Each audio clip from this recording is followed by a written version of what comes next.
So hi everyone, I'm Emma Simpkins. I am the convener for BGEN, which is the Botanic Gardens Engagement Network. So we're a professional group that explores all things engagement, anything from interpretation to workshops, to school holiday programs, to curriculum education and volunteers. We do it all. So thank you all for coming to this session. It's great to have you here.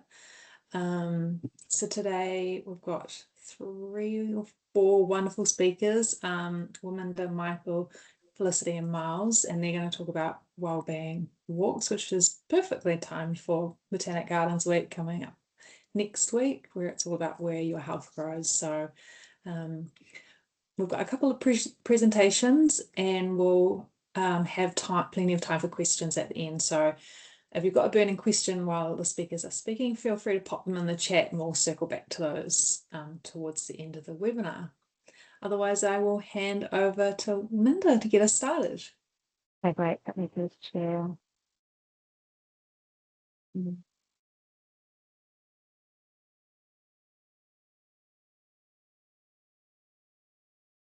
How's that?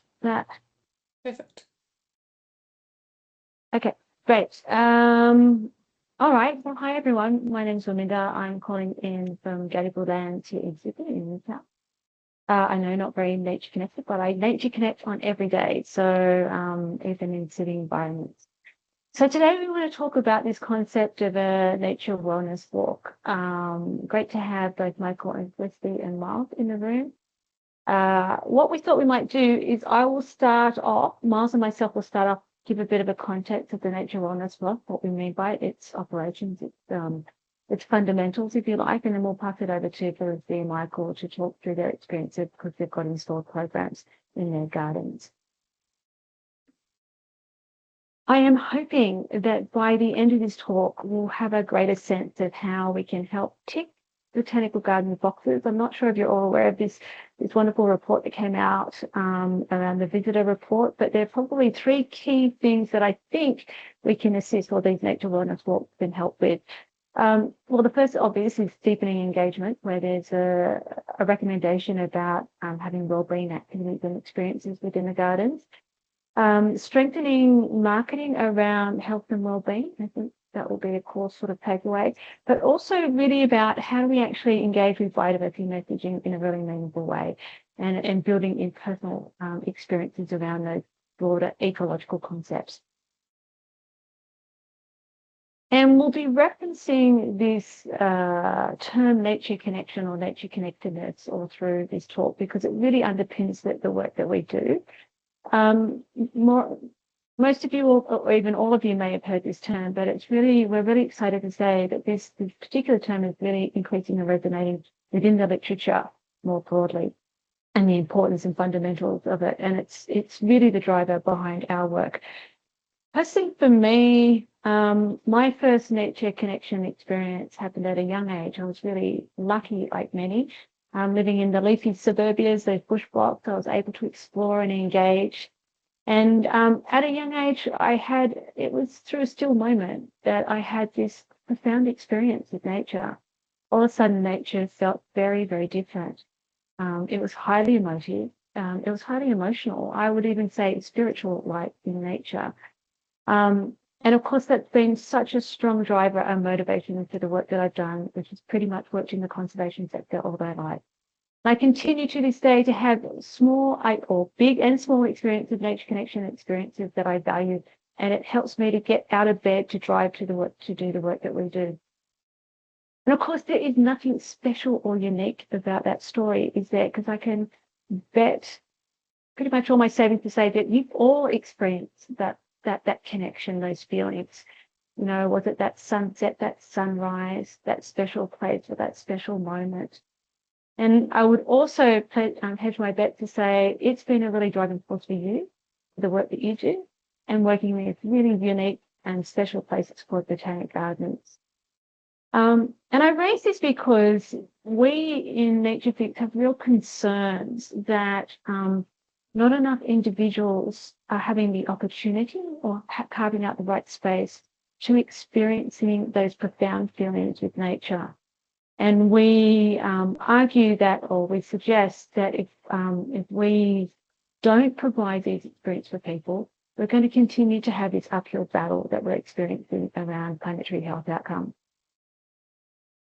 Strong believer that connection creates care, and care drives action.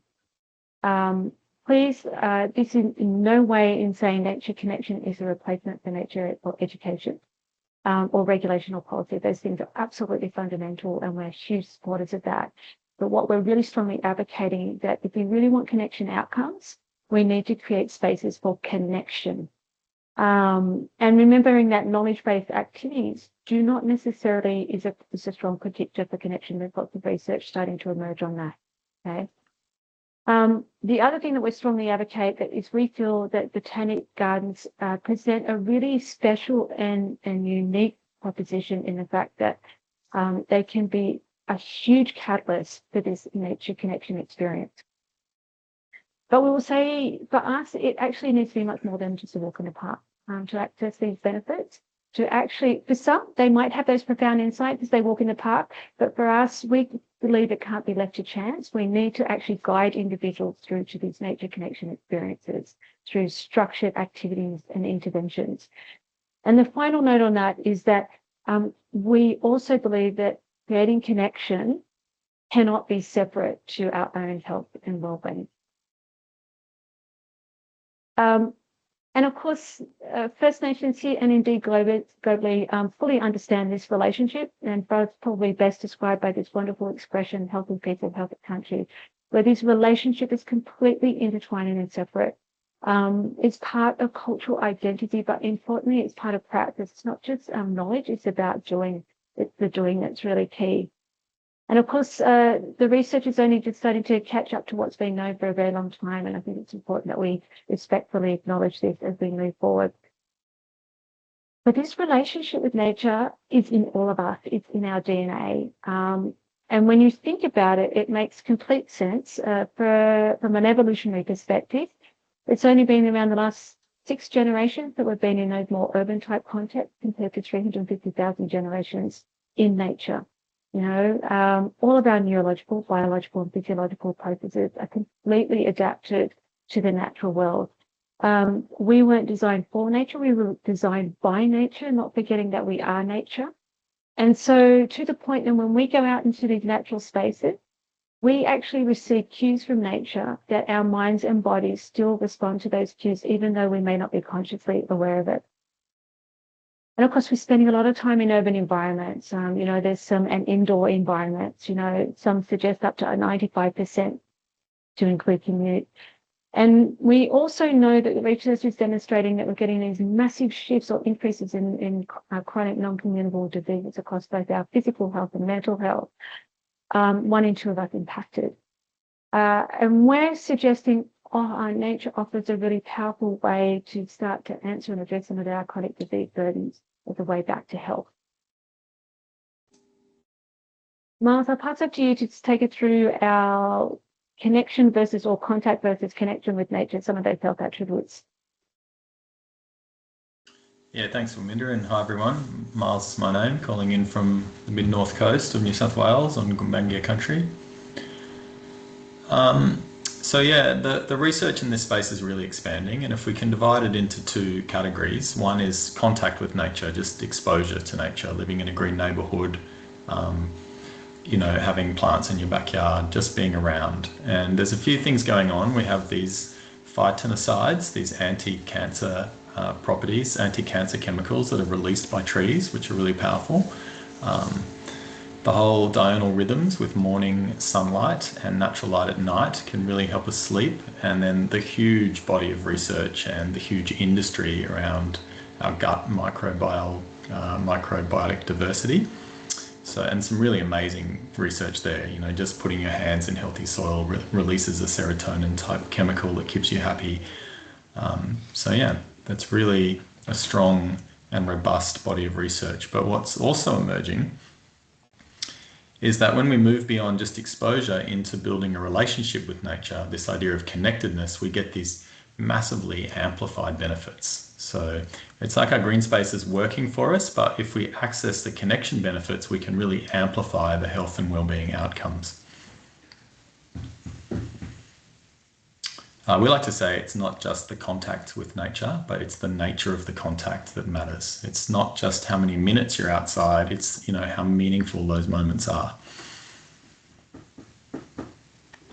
And the research is finally catching up, I guess, to what most of us have known in our bodies for a long time, and certainly Indigenous people have known forever.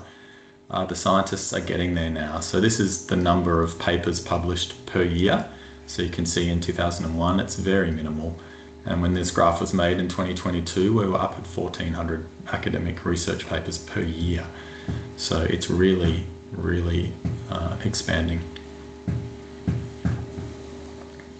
And this is just, I guess, a slice of that huge body of research. It roughly falls in 3 categories. The mental health benefits of contact and connection with nature, everything from happiness and well-being through to reduced aggression, reduced ADHD symptoms, better sleep and so on.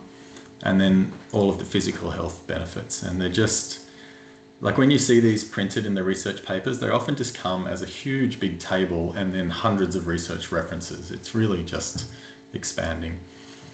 But the really interesting thing too is that right-hand column called planetary health. So when you really focus on connectedness specifically, you get these planetary health outcomes, like people feel more conservation minded, they take more action on climate change, they feel less lonely and are more likely to get involved in their community. It's called pro-sociality. But I guess something we bump into and something we've really tried to do in the trails, the wellbeing walks that you're going to see at Eurobodalla and Wollongong at the end of this talk, is focus people in on connection, because they're already in a beautiful space and they're already, you know, getting those exposure benefits by just being in the in the botanical garden. But we want to move people into connection, but it can be a really difficult term to describe. So in the literature, it is the psychological measure of the quality of your relationship with nature. Well, actually with the rest of nature, because obviously we're nature already. But, you know, one way to think about this is a bit more like how you build a relationship with people. You know, you might start by just noticing a neighbor across the fence and be like, hi, how you going? You know, you've had an interaction, but you wouldn't say you're connected yet. And it's the same with nature. If you just notice it, you know, maybe you just notice it's a bit cold today, or you notice that tree outside. It's got some well-being potential, but it doesn't have a lot of power. It doesn't have a lot of leverage when we're trying to move and increase well-being and stewardship. But just like with people, if you start to get to know each other a bit better, and maybe you hang out, you go to dinner, you know, you learn something, you might even become friends and you start to enjoy each other's company. Well, what we've seen is the same process happens with nature. People engage the senses, they meet nature in different ways, they kind of stretch their relationships, and they start to enjoy nature's company, not just as recreation, but as a place that's meaningful to them. And what the research tells us is when that happens, we get more leverage, we get more power to be able to lift that well-being and stewardship outcome that we want. And then finally, you know, just like say someone that you're really close to, you know, a family member, a close partner, you get to the point where their well-being actually affects yours. And it's the same with nature. When people get really deeply connected, their own well-being is tied to nature. And in this place, we see some really big pro-social and well-being benefits. And we, as you can see on the slide, you know, we really get the leverage potential there to really increase wellbeing and stewardship. There's a great study from University of Tasmania, came out last year, that shows exactly how powerful this is. So maybe start with the box in the middle, the little circle there. It says nature connection is 8 times more important than life satisfaction for increasing a person's socioeconomic status. 8 times more powerful. Isn't that amazing? So that's on the wellbeing side. And if we look at the little bubble on the left, this is talking about advocacy related pro-environmental behaviours. And what they found, this was Australia's largest and most recent nature connectedness study. They found that people with the highest level of nature connectedness were 82 times more likely to engage in advocacy-related pro-environmental behaviours than those with the lowest levels. So powerful, this measure. But the big question, of course, is how do we do it? How do we do it? If it was as simple as just being outside, everyone with an outdoor job would be mentally absolutely thriving and they would be natural conservationists. But we just know that's not the case. We just know that doesn't happen. It's not like every tradesman or miner or farmer is mentally thriving and an inherent conservationist. So we built a program to do this, and we install it physically in the landscape, like in green spaces, and we also deliver it digitally through an app with guided audio routines. And although these routines are quite simple, they're sort of simple activities that are meditative and engage your senses in different ways, they're not simplistic. We have these 18 different pathways of connection. These are the core relationship building techniques that we're trying to draw on to bring people into closer relationship. I won't go through them, but it's just good to know they're there. Back to you, Aminda.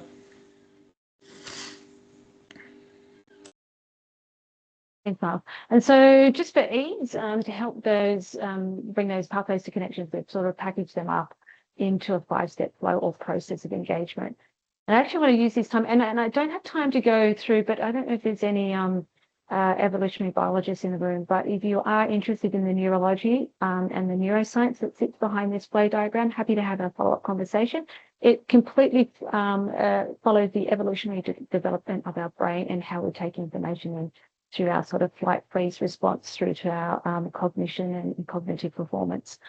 But what I thought might be useful is if we could go through this flow diagram and see how it links and works within the Botanic Garden setting. It's when we're installing this program on site. So why are Botanic Gardens so well positioned to become really key conduits, if you like, or facilitators of nature connection? Well, first of all, they've got the right nature. And what is, I think, really special and unique about the Botanic Gardens, we know that not all nature is equally restorative, and you have such a richness of access to different types of nature within a simple setting. There's some really interesting work around the concept of ecological psychology and affordances, where obviously the mind and body is not separate, and how your body moves through a landscape and engages with that landscape has a big impact on our health, cognitive ability, and mental well-being. And Botanic Gardens provide a lot of diversity of engagements. So this sort of ecological psychology of affordances. Additionally, there's some fascinating research coming out of Singapore around what makes a contemplative landscape, and they did all these sort of brain scans, and they came up with these 7 key elements of what makes a contemplative landscape. Again, Botanic Gardens have a richness in this diversity as well. For example, if we look at landform, this is the simple impact of undulation. So through undulation, we create places of prospect, but also places of refuge. So again, Botanic Gardens offer a richness of different types of locations and places that are highly contemplative. And the research around the right type of nature is really starting to build and grow. And I think this is where it really sort of the rubber hits the soil, so to speak. We can actually start to match specific guided activity to the type of nature that you have available in your Botanic Gardens to get particular health outcomes. We know that first, all nature is restorative, but we know that some elements of nature have different types of impacts or outcomes. For instance, running water reduces cognitive load. Bird song, really good for relaxation, particularly when we increase modality. Beautiful flowers increases what's called moral elevation, and that increases our sense of trying to be the best person we want to be. Smells, nature smells activate the parts of our brains that trigger memory around our hippocampus. Or, looking up and tall trees triggers our sort of divergent thinking, which increases creativity. So we can actually start to match within your Botanic Garden specific health outcomes or feelings as we're moving through that landscape. And on the flip side of that, if we want a particular outcome, we can start designing for that, like we did at Eurobodalla.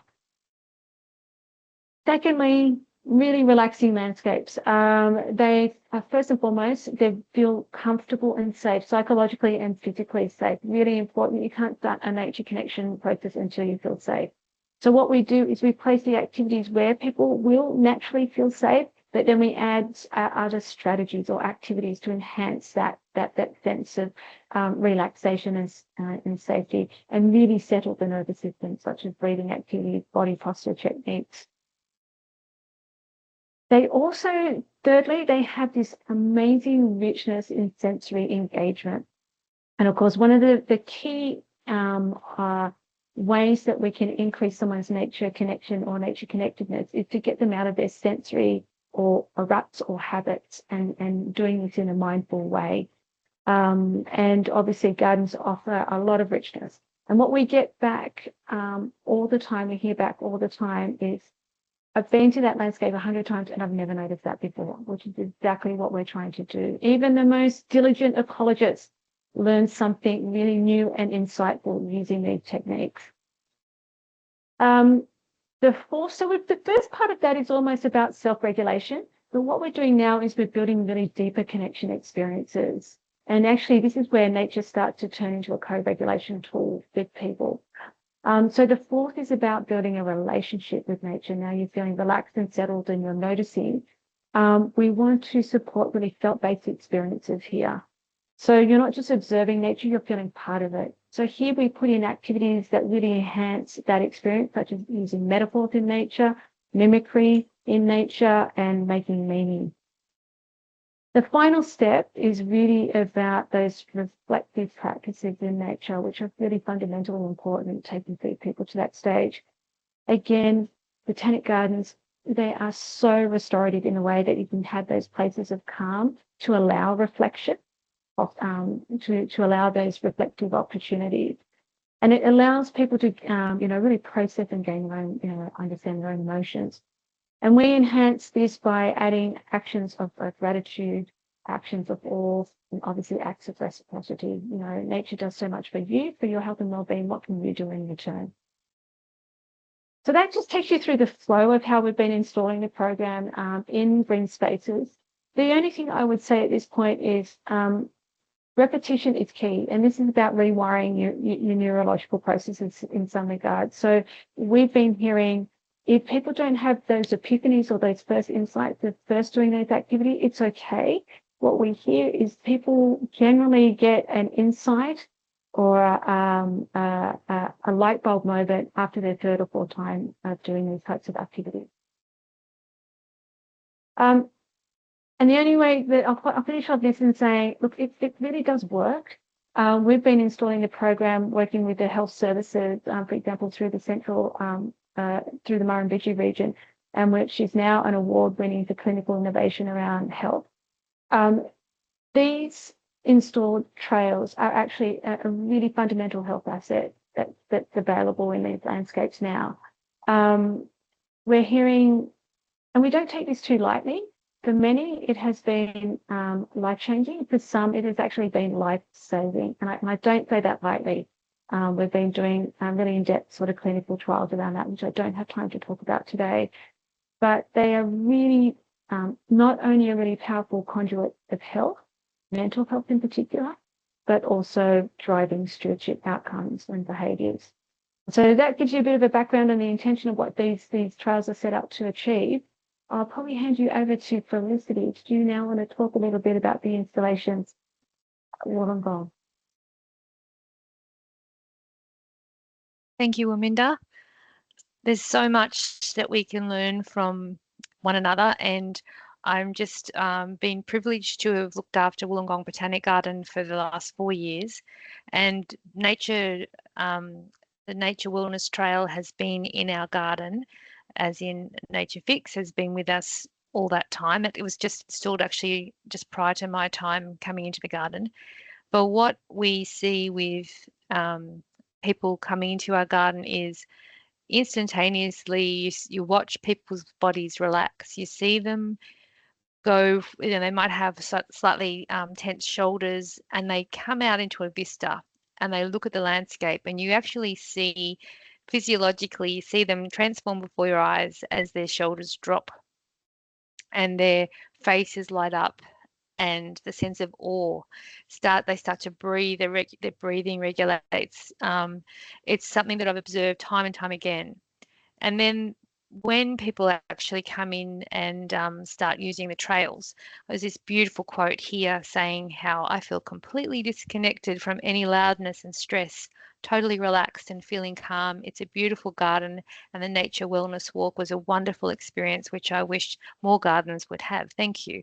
So that was a lovely, feedback from a visitor. And so we're not the only, we as human beings, we're all running around, doing lots too much, often all the time. And these spaces provide an opportunity for people to relax and to come down off their busy schedules. Now, as a curator, and there's quite a few curators here today with us, and anybody who works in a botanic garden, ironically, they're very busy jobs. So they might be, in an incredible space, but they're full on. So I participate regularly in the wellness trail here, and it just gives me an opportunity to myself to actually start to be more self-aware of how tense I am, but then I take my mind and my awareness out into the garden, and I start to observe the sounds, the light, the movement, and each exercise that you do along the trail, which what I've really found to be great is there is an order in which the trails are set up, but you don't actually have to do them in order, and you don't, if you've got a short time, even it might only be 15 minutes for me, sometimes at most I get a break, that's enough to bring in all the incredible benefits of the nature trail, the wellness trail. So I can see from when I begin to when I end, I feel completely transformed in my well-being. I feel lighter, I feel clearer, I feel calmer. And, so I think it's one of those things where it's definitely participatory, but I've experienced it firsthand time and time again personally, and observed many, many happy, visitors experiencing this as well. Can we go to the next slide?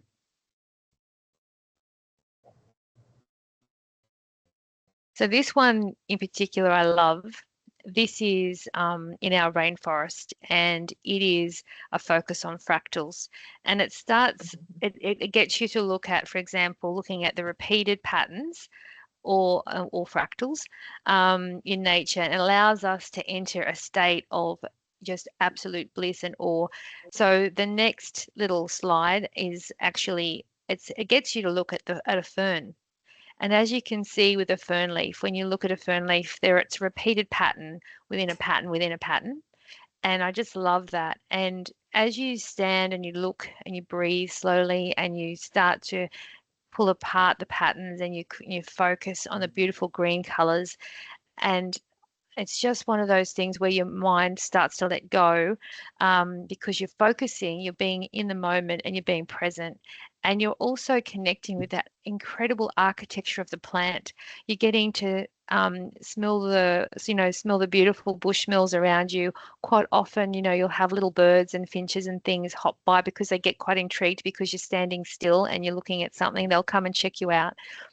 I'm always blown away by, as Waminda mentioned, it's like a chain, like it's it might take 4 experiences, but each experience is different, and you may not have the epiphany, but you'll certainly just get the benefit just by allowing yourself to enter that space and that in that time.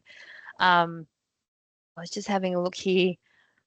Our botanic garden, we did a report in 2023 and 24 why people like to visit our garden.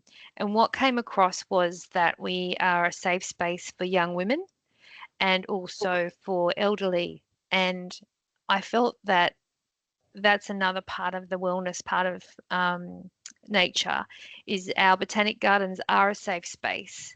You know, in the chaos of a city, they are a little enclave, they're a little space where you can walk through and you can actually engage with nature meaningfully. And if you actually have a guided trail, then it actually brings it, because it helps people, it helps facilitate them achieve that state if they might not have known how to do it otherwise. So it's not like you said before, Miles, I think it's not just like walking through a park or a space.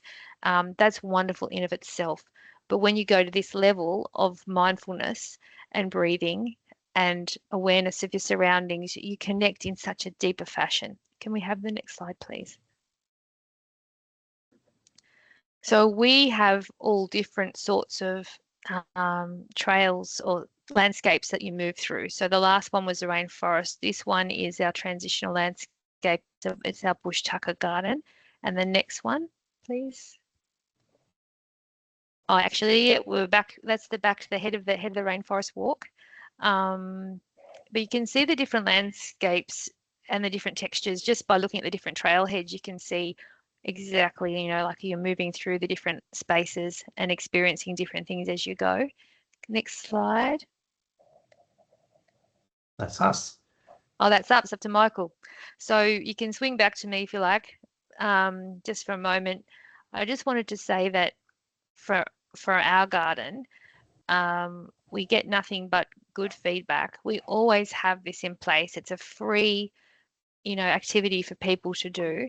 And every time we have, especially in Botanic Gardens Week, we highlight that this trail is available so that if people don't necessarily want to be in the hubbub of a crowd, they do need to do something more quiet and simple. We just have this year round. It's accessible, it's easy, it's a free thing for any age to participate in. And I'm really grateful that our garden can provide this for our community and visitors. So I'll hand over to you, Michael. Thanks, Felicity. Very different. All walks are absolutely different, as are our gardens. Our wellness walk opened just last June, so quite new. But it wasn't something we just woke up one morning and said, let's do a wellness walk. It sort of happened over several years. I recall catching a bit of the end of a doco several years ago about some walks that were being developed in Victoria, and I couldn't even tell you where, but they were walks aimed at dementia sufferers and their carers.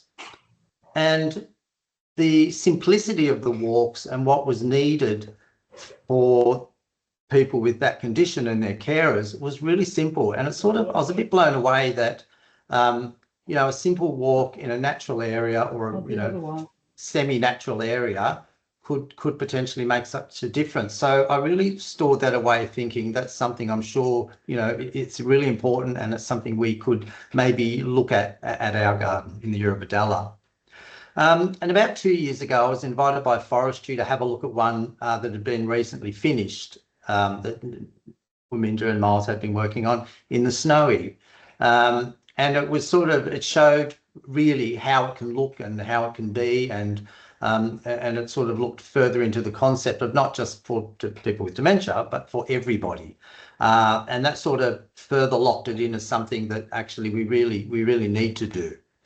And of course, the effect of the terrible fires in 2019, early 2020, and then COVID, it absolutely reinforced the need for this. We found that before the fires and before COVID, the garden was always a special place. But after those events, it became even more important to the local community. So the local community would come to the gardens to see it recover and in themselves recover. So it played a really important role. So it was a no-brainer. We just sort of, you know, we felt we had to do this, and we had to, you know, try and get the funds to do that. Developing one at our garden had a few challenges. We had to consider quite a few different things. Some of the sensible and basic things, like we considered the distance from our visitor centre. We wanted to try, for budgetary reasons and for practicality, to try and use utilise existing roads and paths where possible. We also have a very a terrible mobile phone coverage, so we really didn't want to rely on technology. And I sort of felt that people sometimes look for that, look for an excuse to not be connected. And, you know, if you can't get mobile phone signal here occasionally, people are actually really happy. You know, I don't know how many times visitors have said, we love that you can't get a signal here. We can't be bothered. We can't be harassed. We can just switch. We can just, you know, it's a timeout place. So we had to develop something that didn't rely on an app. You know, it was a bit old school, but still gave people the full benefit of an experience. We didn't have a budget for it, so we relied on our friends, a small grant, and a contribution from council, from our employer. We ended up producing the walk for under $45,000, which we think is pretty fantastic, considering it's about an 800 metre walk, and that's back right from and back to our visitor centre, and it included quite a bit of construction and some new pathways, and you know, we just felt that that was great value for money, and it also, you know, got the community involved, as in our friends and volunteers in everything from the construction to finding the funds for that. We might move on to the next. Oh, so this is this is the entrance to our wellness walk. And it just meanders through a section of forest and then some open spaces. So let's have a look at the next slide. This is the first. So we have 7 stations. So this is the first one, and it includes a push button panel. It's solar power activated. So, you know, we've got a panel up in the tree. Means we didn't have to rely on electricity. And it gave us the opportunity to actually, you know, physically greet people, to connect people via a message that you can sit down and listen to. And it was sort of an introductory. And the first part of this 1, 2, 3, 4, 5, 6 buttons there was the welcome, and I was recorded to do that welcome. And I actually encourage people to put their phone on silent, and, you know, relax and try and, you know, go through the exercises. We also engaged local Indigenous elder, Trish Ellis, and she had a really important role in talking about, you know, the Indigenous experience with the land, their integration within the land and landscape, and also stories about the use of some of the plants. The big black tree on the left, that's part of that tree is a scar tree. So there is an Aboriginal canoe was cut out of that, you know, perhaps 100, 250, 200 years ago. We don't know. It's an ancient tree, and it follows a creek line. So the sign was a great way to introduce Indigenous content and engage with our local Yuin people. And it set the scene for connecting by storytelling. Okay, the next one, thanks. We introduced components, sort of whimsical stuff. So this is just a little sculpture that sort of sits to the side, and it's just a really pleasant diversion as you walk along the trail. Durable things that, you know, aren't going to fall apart. Kids love them. Everybody loves looking at, you know, relevant types of artworks in a landscape like this. The next one, thanks. This is our second station. So this is the secret scent garden. It's not so much of a secret now, but once the vegetation grows up around it and all the prostanthras and oxythamnus grow up, it will become quite secluded, and there'll be lots of things to crush and smell. And the idea of this one is that people take the time to actually pick a leaf, and we give them permission to pick a leaf and to crush that and to smell that and to look at the connections that can happen through that.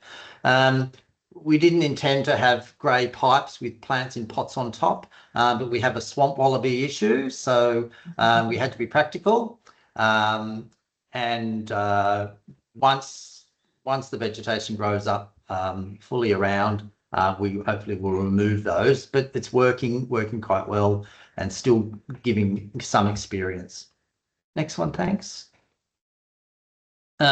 We go across existing parts of the garden to continue the walk, so putting some kangaroo footprints linked that other section, so it was very easy. It was a clearly defined trail with minimal signage, so it was really important that we kept it feeling natural, but also made it a little bit fun. Next one, thanks. Nature's connection. So this sort of gives an indication of the type of signage and the actions and activities that you can do with that. And everything's designed to slow people down. The instructions are really clear. We know people are using it and following them. We're getting really great feedback. We get comments in our visitor centre, in our visitor book, and when we get to the end of these slides, there's another mechanism for catching that information. But it's just a gentle walk that takes advantage of some of our existing landscapes and some of the newly created elements within that. Next one, thanks. This is things of stone and wood. So this is where people, can stop and touch. A simple way for people to touch a tree without a sign is to do something like that. So automatically people's hands went to the tree, and it's actually positioned so you can stick out one hand on a rock and one hand on the tree.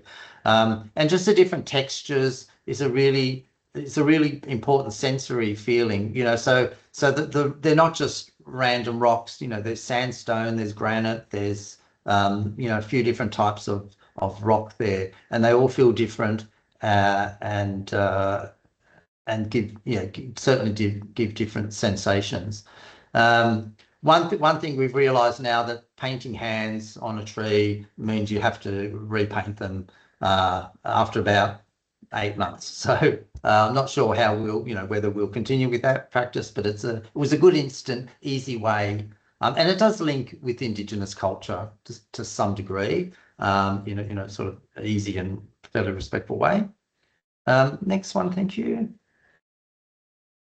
This is pretty much the last station. So some of the stations you did not see were layers in the landscape, and I think mindful movements was missing from there.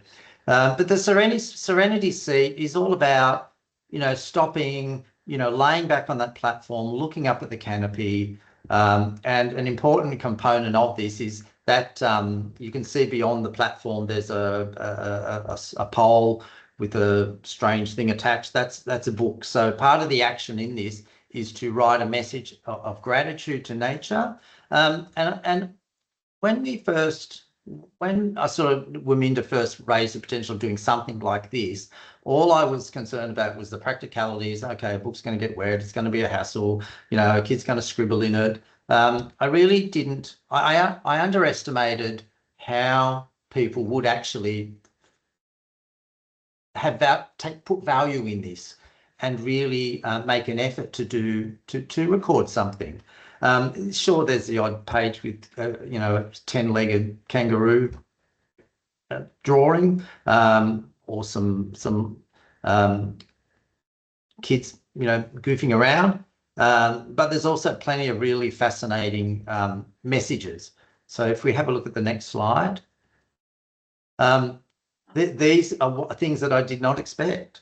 So I did not expect that somebody would put a little tray of watercolor paints in there, and we would end up with artworks. That was really quite amazing. And the messages, the page on the left here that shows you some of the messages, the books are full of that. So we're now onto our second gratitude book, and it's, we're well into the second one. And, I I read the messages and also get the staff and our volunteers to read the messages, because it sort of reaffirms what we do and, you know, why we do it. And it's just full of really thankful things. And I like that the message, the last part of the message on the left is thank you for this pause from cell phone screen. So giving people permission to, you know, turn that phone off.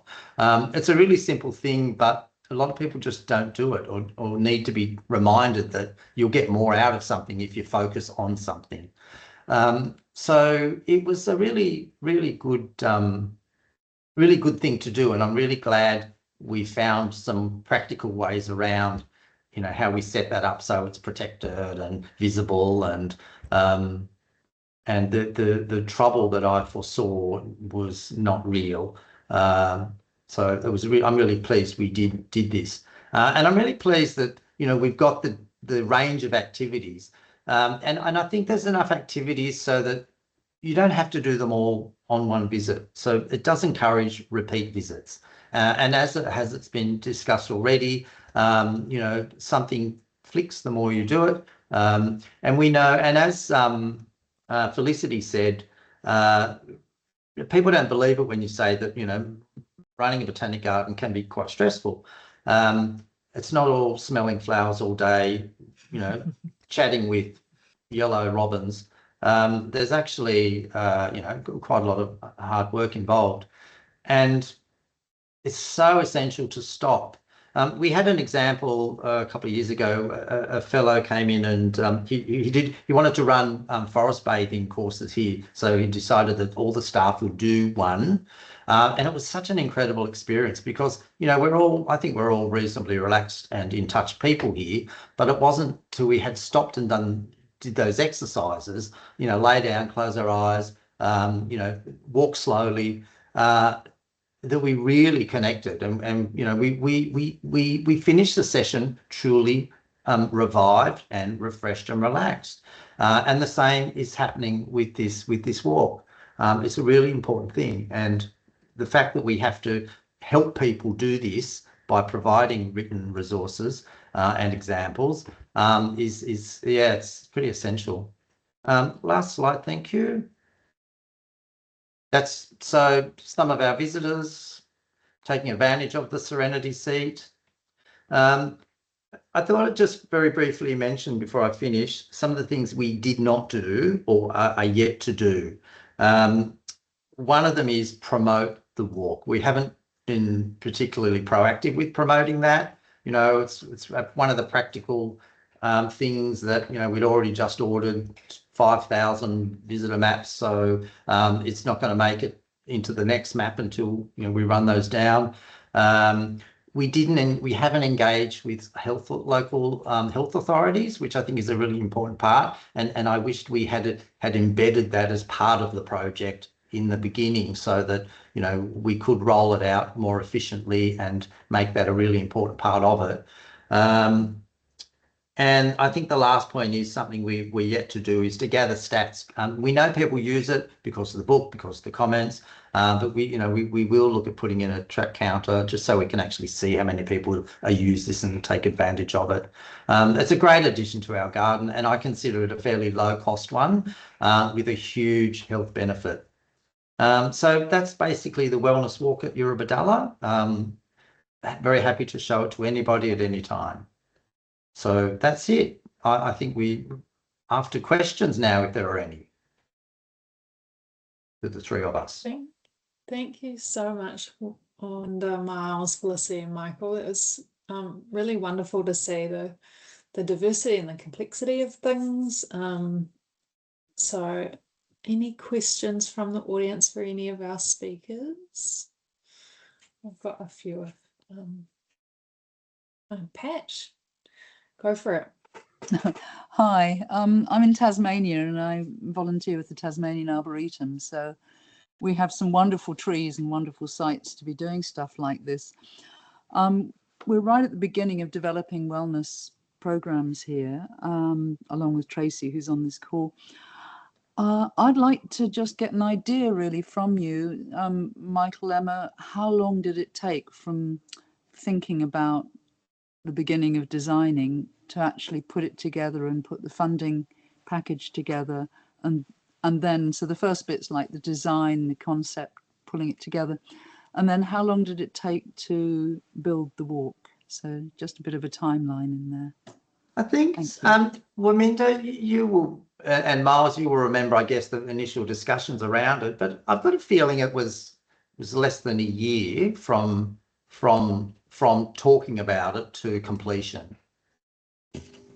Yeah, and so we, we couldn't, it's a busy garden and we have, staff with other duties. So it was a matter of, maybe a day and a half a week. Our maintenance officer with a small crew of volunteers would work on the pathways. And so we did it in bits and pieces. And because it utilised some of the existing tracks, we only created several new sections. So it wasn't all consuming. We could do it in bits and pieces. And of course, one of the drivers to get it done quickly was setting a completion date and a launch, which is always a good and a bad thing. And that's usually the most stressful part of anything. A week before that launch where something important that should have arrived 3 months ago hasn't. And the technology issue was something that was a bit of a challenge in getting an external company that made that push button sign. There's not many of them around. So it did feel like we were a bit of a guinea pig with that. But yeah, I'd say that you could potentially, you could develop something within 6 months if you really put all effort to that. Can I just add to that, just because, and it depends on the nature of the trail you're installing, as there's the technical stuff that Michael's referring to, but also what happened in Michael's trail is if you are looking, we had to co-design and create content, particularly around Indigenous content, and that takes time. Yeah. And that is very much a co-design and co-creation piece. I mean, we have a library of about 150 activities that we could relatively quickly install in someone's, landscape and green space. But I think it's also working with you, the nature of the design and the outputs that you really want to achieve, and would welcome the cultural content, because I think it's a really important component of the trail, of the healing connections and connections to country. Story as well, but I mean it can vary. That definitely was a time-consuming part. Yeah. And I think that's something that we I have to say, it's something we really specialize in. We work in this field all the time, and so there's quite an art piece or to co-designing and co-developing that type of content. Miles, did you want to add anything to that? I just think the two trails at Wollongong and Eurobodalla are sort of opposite ends of the spectrum, really. Like the one at Eurobodalla was very customised, it had Indigenous content, it had installations, and then at Wollongong, it was more using all of the existing features and the existing nature and using our standard signs, so it was a lot cheaper and quicker. So it's kind of, you got both examples there, really. Miles, can I just ask, how does the one in the Snowy fit within those three? Would you think? Those three? Do you mean how does it? Well, because it sort of has technological issues there as well, I assume. Yeah. Oh, the one at Pilot Hill. Pilot Hill. Yeah, the one at Pilot Hill in particular. Oh, okay. So just in the Snowy Valley, we've actually created a nature wellness drive, and it runs through 6 different townships, and we have different trails along the townships that's been used as through the health services. So yeah, but I think it's all Pilot Hill. Oh. Yeah, there's no reception either there at the moment, Michael. So that's just signs as well. Yeah. Which just what's really demonstrated what Michael says works really well as well. I mean, I love the audios. I still I know there's the struggle with the phone, but I use it all the time when I go out into green spaces, because I love these guided activities because they sound lovely. So I think, what we want, we're catering for all types of users. So we're trying to, for those that love those audio type experiences versus to the art signage, and cater for both. Right. Any other questions? I guess I was interested, Waminda, in kind of, you talked about co-design, but how much do you and your team get involved in these projects? So that kind of throughout the kind of design, delivery, execution, or is it dependent on what the garden's capacity is? We're guided by, we're guided by the garden's sort of capacity of what they want. And I guess, and I think what Miles has alluded to, we can actually, and the great thing, we can cater to that range. So if it's something that we don't have a great budget at the moment to work with, but we want to install something that can work really effectively, and we can use from the content that we have ready available from our library, off-the-shelf library of content, versus to something that's a little bit more structured and co-designed, and that takes a longer period of time to do and deliver. And I'd allow, particularly for the Indigenous content, allowing a lot of time and energy and space for that as well. Yeah, we're normally pretty closely involved in that co-design process. Like with Michael, we really talked about the different structures and what we do, and we all had input. Yeah. Yeah, I mean, we do sites assessment, but we also can do it remotely as well. It's amazing. We're working with Edinburgh and the Netherlands at the moment. We're installing programs there, and it's amazing what you can do and achieve just, working remotely. And they're going to be great as well. Great to know you work global as well. We're working do global. Something in New Zealand as well. Would love to do something in New Zealand, of course. Yeah, I don't shy away from location, because we can work in pretty much. I don't think there's a landscape. Is there any landscapes that we don't work in? Well, I don't know. None that we haven't tried to. We're even doing a streetscape one, which was a bit of a challenge when you can only work with street trees, but we're having a go at it. We were actually in New Zealand for a health training program. They flew us over to do that, and I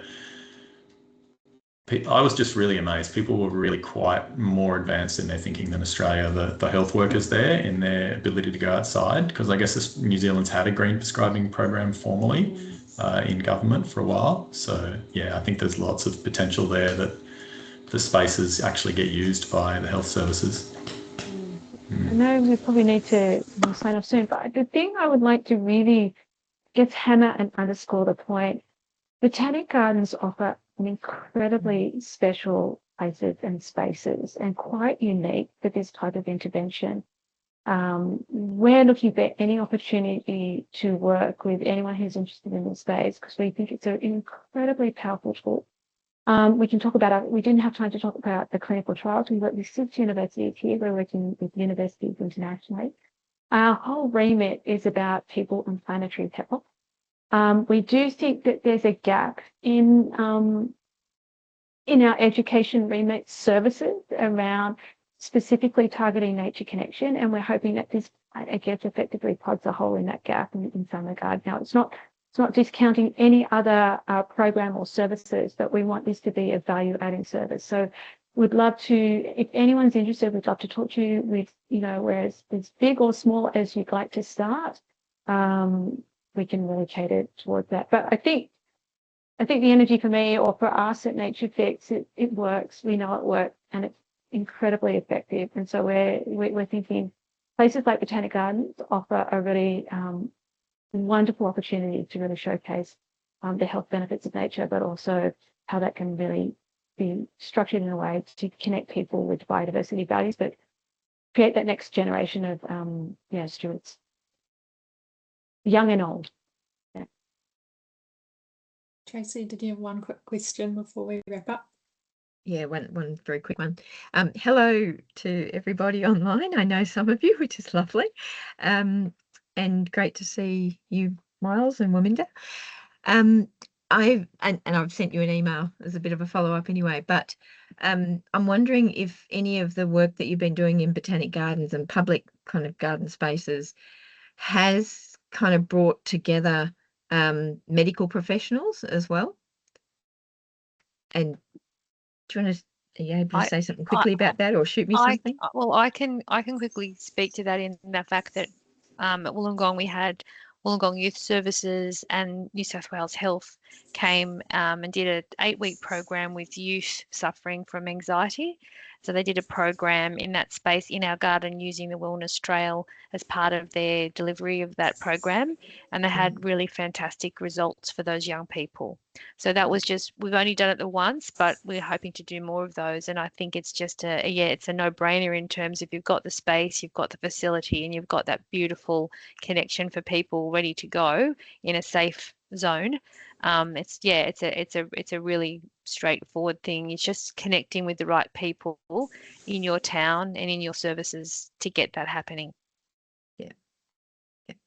So, well, I think we'll wrap this up here. I want to say a huge thank you to our speakers. It was really wonderful to hear all about your work. So thank you for sharing your time and your knowledge. And I'm sure you'll hear from some of us shortly. And maybe we'll be visiting Felicity and Michael to check out theirs in real life. So thank you all again, and we'll see you at our future BGEN webinars. Thanks. Great. Thanks. Bye-bye. Thank you. Thank you. Bye-bye. Bye. Thanks so much. Bye.